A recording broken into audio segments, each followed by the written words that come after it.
Bonjour. Sur le thème Grandir près de Jésus, nous continuons la lecture du livre Comment initier nos enfants à la vie spirituelle de Maurice Thiesch au chapitre 9. Le Père n'est pas un dompteur. Il paraît qu'il y a deux sortes de dompteurs, plus exactement deux manières très différentes de dresser les fauves.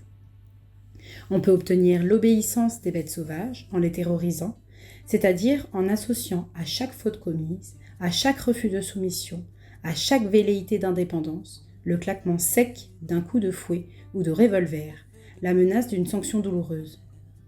L'autre méthode consiste à rassurer l'animal, à l'habituer peu à peu à la présence et à l'intervention bienfaisante de l'homme, à le récompenser lorsqu'un mouvement commandé a été bien exécuté. Nous nous refusons tous à assimiler nos enfants à des lions ou à des tigres.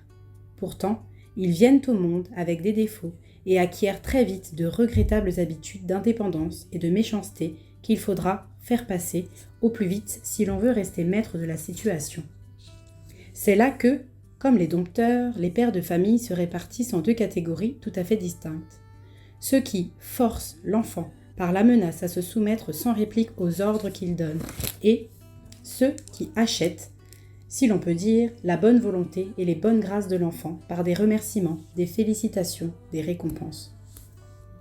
Nous repoussons vices d'instinct et avec la dernière énergie, les procédés de force, de brutalité, plus ou moins cruels, lorsqu'ils sont employés envers les animaux, à plus forte raison lorsque de faibles enfants en sont les victimes. Notre sympathie va tout de suite, au contraire, aux efforts conciliants et doux, à la persuasion lente mais calme, aux récompenses méritées. Mais qu'on veuille bien y réfléchir un instant. Si les premières de ces méthodes font preuve d'un manque de cœur, les secondes ne nous semblent-elles pas dépourvues d'énergie et se posent-elles pour aboutir sur le terrain qui convient ? En somme, lorsqu'on cherche à dresser des bêtes sauvages, c'est-à-dire à leur apprendre à obéir implicitement à l'homme, on leur impose des réactions contraires à leur nature.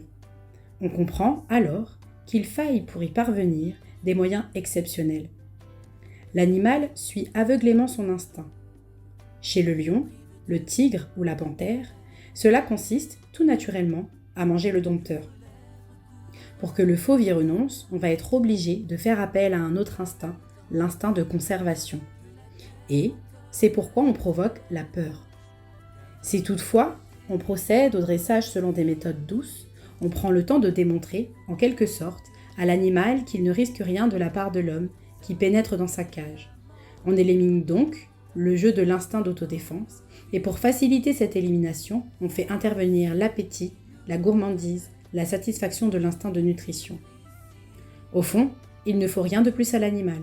Du moment qu'il n'a pas peur et qu'il est bien nourri, il ne présente aucune revendication. Au contraire, que demande-t-on à l'enfant qu'on éduque ? Tout simplement de revenir, à travers de multiples expériences, à sa véritable nature. Il n'y a donc pas lieu de lui faire violence, ni de faire intervenir de bas instincts. Il faut l'aider patiemment, avec fermeté et douceur, à ranimer la nature même que le Créateur avait donnée à nos premiers parents dans le paradis terrestre. Cette ascension vers de tels sommets est beaucoup plus que longue et difficile, elle est miraculeuse. Nul enfant, nul adulte ne peut trouver en lui-même ou chez l'un quelconque de ses semblables la force nécessaire pour les atteindre. Il y faut toute la puissance récréatrice de Dieu agissant sur un cœur disposé à se laisser éduquer par sa puissance. Voilà pourquoi il est non seulement inefficace et cruel, mais antipédagogique de chercher à dompter, à dresser un enfant. L'éducation véritable consiste à le mettre en contact avec la puissance divine, à disposer son cœur par le précepte et par l'exemple, à recevoir les leçons que Dieu lui donne. Souvent, ces leçons seront celles de la souffrance, surtout de la souffrance qui résulte tout naturellement de l'inobservation des ordres divins. Et si parfois, comme le conseillent les Saintes Écritures, c'est la main paternelle qui l'inflige, cette main doit être mue, comme par le bras de Dieu, par l'amour et non par la colère. Un père de famille ne doit pas être un dompteur. Il représente Dieu aux yeux de l'enfant. Il serait donc indigne de lui, indigne de la merveilleuse responsabilité qui repose sur lui, de donner à l'enfant une image de Dieu qui ne révélerait pas à la fois sa justice et son amour.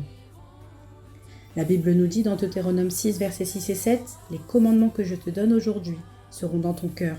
Tu les répéteras à tes enfants, Tu en parleras quand tu seras chez toi, quand tu seras en voyage, quand tu te coucheras et quand tu te lèveras. Je vous dis à bientôt et que le Seigneur continue d'être notre guide pour l'éducation de nos enfants. Famille.